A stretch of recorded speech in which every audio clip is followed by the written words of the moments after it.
Hello बच्चों, आज के इस वीडियो में हम लोग देखेंगे क्लास 7 साइंस का चैप्टर नंबर 5 जिसका नाम है पदार्थ में रासायनिक परिवर्तन। और आज के इस वीडियो क्लास में हम लोग इस चैप्टर का ऑल क्वेश्चन आंसर कंप्लीट करेंगे। ठीक है, मतलब जितना भी प्रश्न है सारे प्रश्नों का उत्तर इस वीडियो में हम लोग जानेंगे। तो सबसे पहले मैं आप लोग को थोड़ा सा चैप्टर पर लाता हूँ। ठीक है, जैसा कि आप लोग जान रहे हैं चैप्टर का नाम है पदार्थ में रासायनिक परिवर्तन। तो थोड़ा सा हम लोग रासायनिक परिवर्तन के बारे में जान लेते हैं। उससे भी पहले हम लोग परिवर्तन के बारे में जानते हैं। परिवर्तन क्या होता है? कुछ भी चेंज हो जाना। ठीक है, कुछ भी चेंजेज लाना। आप लोग जान रहे हैं कि मौसम में भी परिवर्तन होता है, बहुत ज़्यादा चीज़ में परिवर्तन हो रहा है। ठीक है ना, तो परिवर्तन जो होते हैं ये दो तरह के होते हैं। एक होता है भौतिक परिवर्तन, एक होता है रासायनिक परिवर्तन। ठीक है ना, एक भौतिक और एक रासायनिक। तो देखिए भौतिक परिवर्तन में क्या होता है कि मानिए अगर हम परिवर्तन कर दिए तो फिर हम लोग उसे पुनः उस अवस्था में ला सकते हैं। ठीक है, जैसे मानिए अगर हम लोग कागज़ है, कागज़ को काट दिए, लंबा सा कागज़ है उसको काट दिए, तो बताइए वो कागज़ जो कट गया फिर वो कटा तो भी नया पदार्थ बना? नहीं बना, वो कागज़ ही है। वो क्या है? कागज़ ही है, मतलब उसमें परिवर्तन नहीं हुआ। तो ये क्या हुआ? जिसमें परिवर्तन ना होगा, जिसमें नया पदार्थ का निर्माण ना होगा, वो कौन सा परिवर्तन? भौतिक परिवर्तन। अगर वहीं हम रासायनिक परिवर्तन की बात करें तो वैसा परिवर्तन जो एक बार परिवर्तन हो गया तो फिर हम उसको पुनः उस अवस्था में नहीं ला सकते। जैसे में दूध ले लीजिए, दूध है, इसमें थोड़ा सा दही डाल देंगे।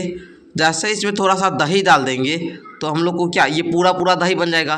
फिर बताइए कि पूरा जो दही बन गया उसको हम लोग दूध में ला सकते हैं? नहीं ला सकते। मतलब रासायनिक परिवर्तन में नया पदार्थ का निर्माण होता है। ठीक है ना, तो ये आप लोग थोड़ा सा समझ गए। तो अब आप लोग थोड़ा सा विशेष चैप्टर को पढ़िएगा तो पूरा अच्छे तरीका समझ में आ जाएगा। ठीक है ना, तो चलिए हम लोग जो है फिलहाल आज की इस वीडियो में क्या करने वाले हैं, इस चैप्टर का ऑल क्वेश्चन आंसर करने वाले हैं। तो एक बार सारे बच्चे इस वीडियो को लाइक कर लेंगे और अपने सभी दोस्तों में शेयर कर लेंगे। ठीक है, चलिए जी, तो यहाँ से आप लोग जरा सा देखेंगे तो यहाँ पर थोड़ा सा इंपॉर्टेंट पॉइंट जितना भी है हमने सीखा इसको आप लोग को याद कर लेना होगा।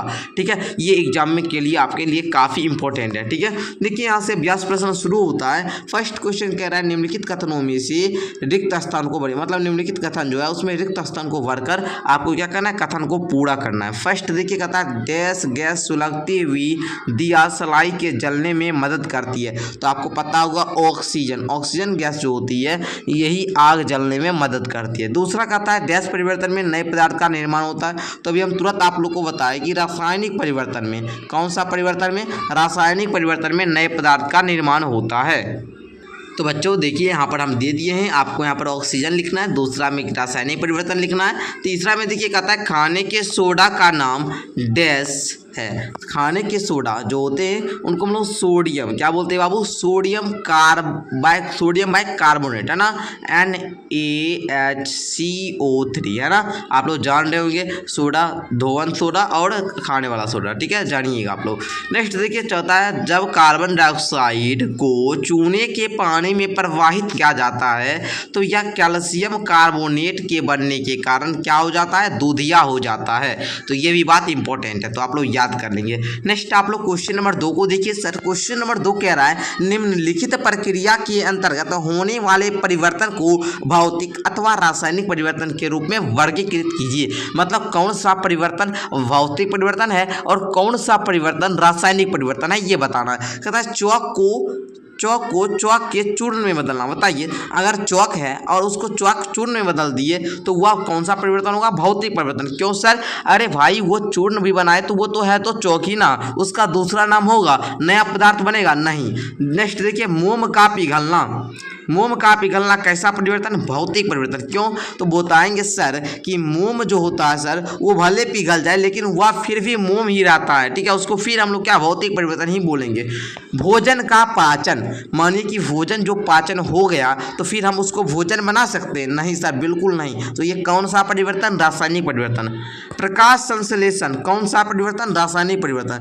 जब हरे पेड़ पौधे अपना भोजन बना लेते हैं तो उसी को प्रकाश संश्लेषण बोलते हैं। और जब भी प्रकाश संश्लेषण की प्रक्रिया हो जाएगी तो वह फिर उस परिवर्तन में नहीं फिर हम उसको ला सकते हैं। तो वह कौन सा परिवर्तन? रासायनिक। ठीक है, नेक्स्ट देखिए एल्युमिनियम के टुकड़े को पीटकर उसका पत्र फाइल बनाना, ये कौन सा परिवर्तन? भौतिक परिवर्तन। जल में शक्कर का घुलना, भौतिक परिवर्तन, ठीक है ना। फिर आप लोग उसको शक्कर में बना सकते हैं। चीनी आप लोग ले लीजिए, पानी में घोल लीजिए, फिर आप लोग क्या कीजिए, उसको धूप में रख दीजिए, वो फिर चीनी बन जा सकता है, ठीक है ना। पानी सब जो होगा वो भाप वाला वो हट जाएगा और उसका जो होगा वो फिर चीनी में ला सकते हैं, ठीक है। मतलब ये क्या भौतिक परिवर्तन है, उसको फिर बदल सकते हैं, ठीक है। रवाकरण द्वारा शुद्ध पदार्थ प्राप्त करना, कौन सा? रासायनिक परिवर्तन, है ना। चलिए नेक्स्ट देखिए आप लोग, आगे कहता है तीसरा क्वेश्चन, सर कि बताइए कि निम्नलिखित कथन सत्य है अथवा असत्य, यदि कथन असत्य हो तो सही करके लिखना है। कहता है आप लोग का लकड़ी के लट्टे को टुकड़े में काटना एक रासायनिक परिवर्तन है, तो ये असत्य बात है, इसको आप लोग को सही करके भी लिखना है। तो देखिए हम यहाँ पर आप लोग को बता देते, लकड़ी के लट्टे को टुकड़े में काटना, है ना, लकड़ी के लट्टे को टुकड़े में काटना रासायनिक परिवर्तन है, असत्य। क्यों भाई? क्योंकि और मानिए मानिए ये लकड़ी है इतना बड़ा और इसको काट दिए, फिर हमको इसको अलग नाम देंगे? नहीं ना देंगे, उसको भी हम क्या बोलेंगे? लकड़ी ही बोलेंगे ना। तो लकड़ी बोलेंगे तो क्या ये असत्य हो जाएगा। नेक्स्ट देखिए, पत्तियों में खाद का बनना एक भौतिक परिवर्तन है, असत्य भाई। अगर पत्ती है वो सड़गल गया, खाद बन गया, तो फिर हम उसको पत्ती बना सकते हैं? सर नहीं बना सकते हैं, ये असत्य हो जाएगा। नेक्स्ट देखिए, जस्ता लेपित लोहे के पाइपों के में आसानी से जंग नहीं लगती, ये बात तो सत्य है, तो इसको हमको कुछ करना ही नहीं है। मैग्नीशियम के फीते को मोमबत्ती की लौ ने पास ले जाने पर यह चमकदार श्वेत प्रकाश के साथ जलने लगती है, भाई सत्य है बिल्कुल। नेक्स्ट देखेंगे आप लोग, कहता है क्या होता है जब, मानिए क्या होगा जब सिरका में इनो डालेंगे, सिरका है और हम इनो डाल देंगे, है ना, इनो डाल देंगे तो कार्बन डाइऑक्साइड और अन्य पदार्थ प्राप्त होते हैं। इसमें क्या होता है ऐसा कि जो पदार्थ का निर्माण कर लेता है? तो आप लोग क्या बताएंगे सर? तो आप लोग भाई बताएंगे, देखिए यहाँ पर जरा सा ध्यान देंगे। जब हम लोग सिरका में इनो डालते हैं तो क्या होता है ना, जब नीला तोता के बिलियन में ब्लेड डालते हो तो क्या होता है, जब लोहे के तावा में को नमी युक्त वायु में रखते हैं तो क्या होता है, सारा हम लोग समझ रहे हैं। तो देखिए यहाँ पर हम अभी तुरंत बताएं कि सिरका में इनो डालने से कार्बन डाइऑक्साइड और अन्य पदार्थ प्राप्त होते हैं। दूसरा, अगर नीला तोता के विलयन में ब्लेड डालते हैं तो नीला तोता के जो होता है ब्लेड या आयरन डालने पर आयरन सल्फेट या हग चिन्हन या फिर क्या कॉपर का भूरा अवक्षेपण प्राप्त कर लेता है ना। उसके बाद अगर देखेंगे लोहे के तांबा पर नामी युक्त वायु में रखते हैं तो लोहा की जो नामी युग होती है वो वायु में रखते हैं तो वह लोह ऑक्साइड बना लेता है, जिससे क्या हम लोग जंग बोलते हैं। पता होगा आप लोग को, लोहा को रखिएगा उसके ऊपर क्या होगा, भूरा भूरा कलर का हो जाता है, उसको हम लोग जंग बोलते हैं, ठीक है। अच्छा, पोटेशियम परमैंगनेट है ना, पर मैग्नेट है ना, पोटेशियम पर मैग्नेट को गर्म करने हैं तो ऑक्सीजन गैस अन्य पदार्थ बनते हैं, ठीक है। जब बोलता है कि पोटेशियम पर मैग्नेट को गर्म करने पर क्या होता है तो बोलेंगे ऑक्सीजन गैस और अन्य पदार्थ बन जाता है, ठीक है। नेक्स्ट अगर देखेंगे, कहता है भौतिक परिवर्तन एवं रासायनिक परिवर्तन में अंतर बताइए। एक कॉलम बनाना, इधर बनाना है भौतिक परिवर्तन का, इधर बनाएंगे रासायनिक परिवर्तन का। लिखेंगे भौतिक परिवर्तन में पदार्थ के बाहरी गुण जैसे आकार, रंग या अवस्था में परिवर्तन होता है, लेकिन रासायनिक परिवर्तन में संरचना बदलती है। आप लोग जान रहे, मानिए जैसे कागज है, कागज को हम लोग काटेंगे, कागज को क्या करेंगे बाबू, काटेंगे तो वो छोटा हो जाएगा, लेकिन क्या नाम क्या रहेगा जी, कागज ही रहेगा। माने कागज एक बड़ा सा कागज है, इसको 4 टुकड़ा में काट लिए, आकार ना छोटा होगा जी, आकार छोटा होगा, लेकिन उसको हम लोग क्या बोलेंगे, कागज बोलेंगे ना। तो भौतिक परिवर्तन क्या होता है, आकार चेंज होता है, लेकिन रासायनिक परिवर्तन क्या होता है, उसका पूरा संरचना ही बदल जाता है। दूध देखिए, दूध क्या है, पूरा द्रव्य रहता है, लेकिन जैसे हम लोग दही में डालते हैं तो वो हल्का क्या हो जाता है, पूरा आप लोग जान रहे जम जाता है कि नहीं।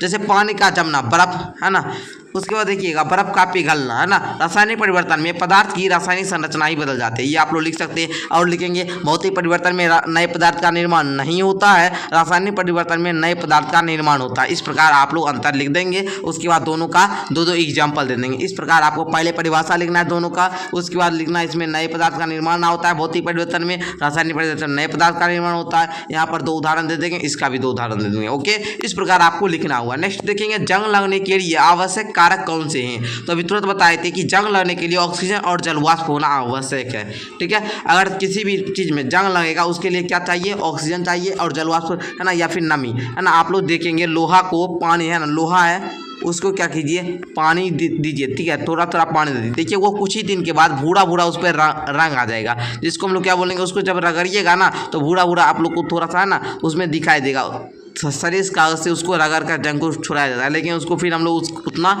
चमकीला नहीं बना सकते, नया नहीं ला सकते। ठीक है, नेक्स्ट कहता है जंग लगने से कैसे रोका जा सकता है। तो लिखेंगे जंग लगने से बचाने के लिए पदार्थ पर पेंट, क्रीज की परत या क्रोमियम अथवा जस्ता का लेप चढ़ाया जाता है। आप लोग देखते होंगे जब भी लोहा का खिड़की होता है उसमें कलर किया जाता है, पहले आप लोग सुनते होंगे प्राइमर किया जाता है, उसके बाद रंग किया जाता है। क्यों भाई? क्योंकि उसमें जो होता है ना, जब हम लोग पेंट लगा देते हैं तो वो जंग नहीं लगता उसमें। ठीक है ना, इससे बचाने के लिए, जिससे जो जंग नहीं लगता तो पदार्थ क्या होता है, बहुत दिनों तक चलता है। ठीक है, चलिए नेक्स्ट अगर आप लोग देखिए क्वेश्चन नंबर 8 कहता है कार्बन डाइऑक्साइड गैस कैसे उत्पन्न होता है, किसी 3 विधियों का वर्णन करें तथा इसके गुणों को बताएं।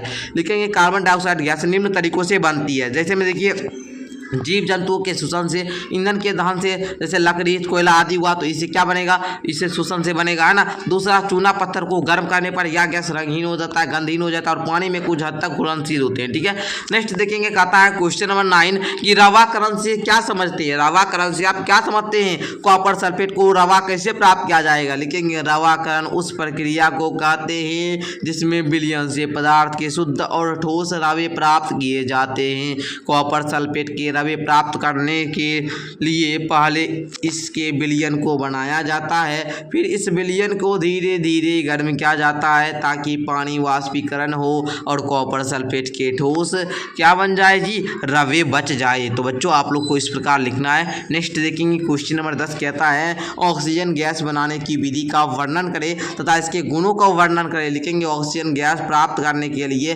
पोटेशियम क्लोराइड को या पोटेशियम क्या परमैंगनेट को क्या करते हैं, गर्म करते हैं। इसमें क्या होता है कि नया पदार्थ लिया जाता है। ठीक है, फिर एक परख नली में रखा जाता है, फिर परख नली में हम लोग क्या करते हैं, गर्म कर लेते हैं। गर्म करने के बाद क्या होता है कि उसमें ऑक्सीजन गैस आ जाती है। जैसे ही ऑक्सीजन गैस आएगी तो बुलबुला आने लगेगा, है ना, उबलने लगेगा। जैसे ही उबलने लगेगा तो क्या होता है, वह गैस रंगहीन हो जाता है, गंधहीन हो जाता है और अग्नि प्रज्वलन करने लगती है। ठीक है ना, मतलब आग उत्पन्न हो जाती है। ठीक है, चलिए अब देखेंगे कहता है यूरिया के रवे कैसे प्राप्त किया जाता है, वर्णन करें। लिखेंगे यूरिया के धातु के लवण को गर्म किया जाता है ताकि वह गलकर चिपचिपा हो जाए, फिर इनमें कुछ मात्रा में बालू के कण मिला दिए जाते हैं। जब यह मिश्रण ठंडा होता है तो यूरिया के रवे चिपचिपे से अलग होने लगते हैं। इस प्रकार यूरिया के रवे प्राप्त किए जाते हैं। ओके, नेक्स्ट देखेंगे कहता है समझाइए कि रेगिस्तानी क्षेत्रों की अपेक्षा समुद्र तटीय क्षेत्रों में लोहे की वस्तुओं में जंग अधिक क्यों लगती है। क्या लिखेंगे,